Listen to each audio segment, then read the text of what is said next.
வாழ்க்கை வாழ்வதற்கே. வாழ்க்கையில் எந்த உறவாக இருந்தாலும் நம் தேவை இருக்கும் வரைதான் நம்மை மற்றவர்கள் மதிப்பார்கள். அவன் அப்படி சொல்லிவிட்டான், இவன் இப்படி சொல்லிவிட்டான் என புலம்பாமல் நம்மை பற்றி நமக்கு தெரியும் என உறுதியாக இருக்க வேண்டும். மனதில் ஒன்றை வைத்துக் கொண்டு வெளியில் ஒன்று பேசுபவர்கள் இன்று நிறைய பேர் உள்ளனர். நம் மீது பாசம் இல்லாதவர்களிடமென்னதான் அழுது புலம்பினாலும் அவர்கள் அதற்கு சந்தோஷப்படுவார்களே தவிர கவலைப்பட மாட்டார்கள்.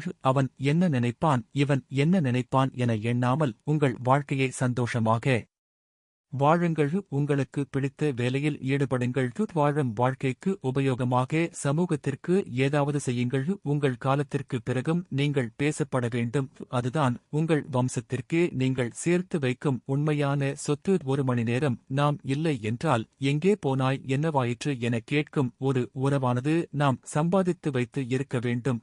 சாமர்த்தியமாக ஏமாற்றிவிட்டு அவர்கள் ஏமாந்து விட்டார்கள் என நினைப்பது தவறு. அவர்கள் உங்களை அதிகமாக நம்பினார்கள் என்பதுதான் அதற்கு பொருள். எனவே கையை அதன் போக்குக்கு வளைந்து கொடுத்து சாதிக்க வேண்டிய விஷயங்களை சாதித்து தன்னை சுற்றி உள்ளவர்களுக்கும் பெருமை சேர்த்து சந்தோஷமாக